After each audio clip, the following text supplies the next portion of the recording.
My name is Lisa Charbonneau. I'm the Chief Medical Officer for Encompass Health. I'm thrilled to be back in my hometown. I'm a native New Yorker, to talk about some of our clinical initiatives and how we have been really fortunate in our ability to integrate our tremendous data that we have collected over the years to improve patient care and clinical outcomes.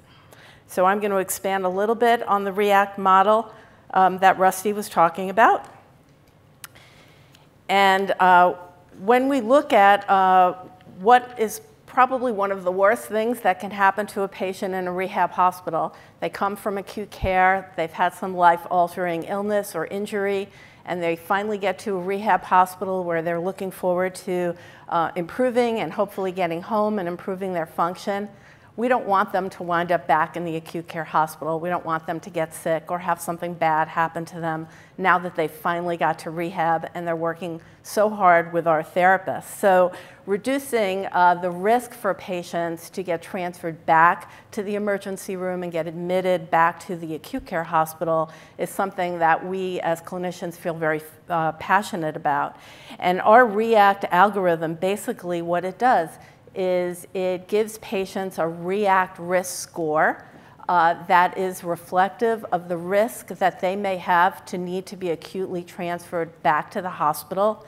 And using these variables and the information that the clinicians can access from the EMR, we hope that we can intervene and share best practices to reduce that risk and keep the patient in rehab where they can continue their rehabilitation.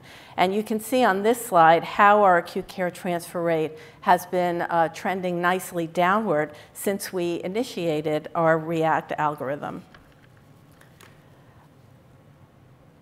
So predictive models are tools. We know that we still need the clinical decision making of our people that work in our hospitals to use these tools to better improve patient care. And so in order to do that, as Rusty mentioned, you need to have this information convenient for the physicians and other clinicians in the hospitals to utilize. And so our very unique partnership between our clinical leaders and our IT folks is really, I think, what sets us apart and enables us to develop these kinds of forward-facing data points so that our clinicians can come in the morning, they can look at REACT risk for all of their patients, have a huddle, see who is trending in the wrong direction, and maybe as a physician coming into the hospital first thing in the morning, I want to look at those patients whose REACT risk score has increased overnight and see what variables have led to that increased risk score. Maybe I need to check a lab or go look at the patient and see what's going on with that patient so that I can address these potential medical issues before they become problematic. So basically, our REACT general workflow, as Rusty mentioned, this starts when the patient is admitted, the patient gets stratified, and these different risk variables that we look at contribute to the algorithm and contribute to the patient's score. And then the clinicians look at that REACT display right there in the chart. They don't have to exit the patient chart and then go into another application. It's right there. It's convenient for them to use because doctors are not going to do that because we're too busy and we're not going to take the time to go out and open another application and then go back into the patient's chart. So we were able to really integrate this information and make it convenient and easy for the clinicians to follow up. And then, not stopping there, we have the ability, because of our tremendous ability to look at our data retroactively, to go back and then analyze why were patients going out acutely, and are there things that we can do to mitigate those issues and reduce that risk. And it's one of the huge advantages of being at a company of this size that we can help our hospitals all across the country by sharing best practices and things that we've learned from a kind of macro perspective through our clinical leadership. So it's really very exciting for us. Another area that we've looked at is what is the risk of patients who may get readmitted to the hospital after their discharge from the rehab hospital. So our motto is we want patients to go home and stay home. We want them to go home, stay healthy, and stay out of the hospital again. Well, this readmission prevention program was looking at what variables contribute to the risk of patients winding up back in the hospital after their discharge from the rehab hospital. And we looked at over 400,000 patient records and came up with 40 clinical features, which give these patients a risk score of readmission risk after discharge. And what this does is we discuss this at our weekly team conferences and through our communication in an interdisciplinary fashion, which all of our patients get.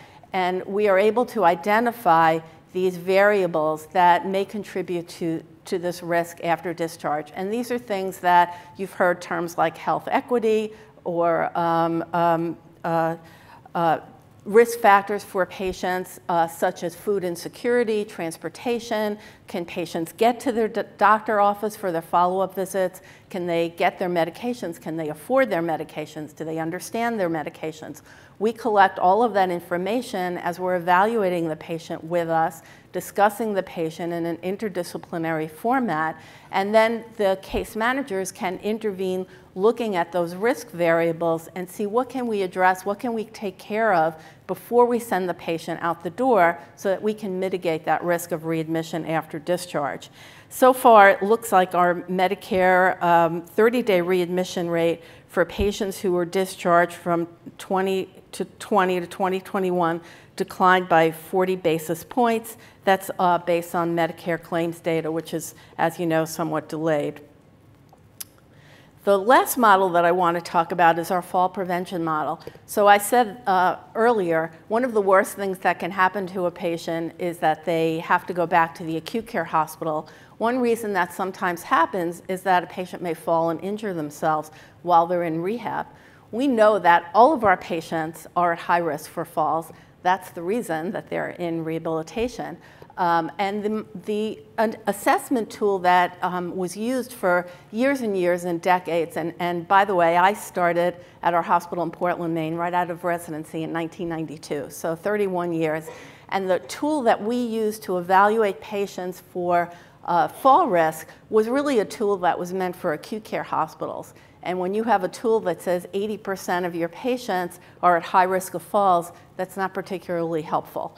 So what we wanted to do was, again, look at our own data that we have amassed and look at our falls and see why they have occurred and what risk variables contributed potentially to those falls. And so we have developed this fall prevention model in conjunction with the data scientists and our clinicians. Again, a very unique interplay, I would say, for post-acute providers to have that really close relationship, to develop tools that the clinicians know are clinically relevant and can talk with the data scientists, and we can come to a mutual understanding, even though we kind of talk two different languages, in terms of looking at different variables that are something that we can understand and address. So we have 50 clinical elements here that feed into our fall risk algorithm, and now when patients come in, we immediately identify all of them as high fall risk, and we have certain things that we initiate at that time. And then once the clinicians have done their evaluation and have assessed the patient's balance, how they move, how they walk, how they transfer, that sort of thing, we individualize a fall risk program for them that's individualized to their specific circumstance. So it's not a one-size-fits-all, it's very individualized, and it's been really very successful. And as you can see here on my last slide, our fall prevention model has resulted in a significant, again, downward trend line in falls per 1,000 patient days, which is how that gets reported. And we're very, very proud of and happy for our patients that we've reduced their fall risk and injuries with falls during this period since we started the model. So with that, we're very proud of our investment in technology and in how our people drive our clinical outcomes.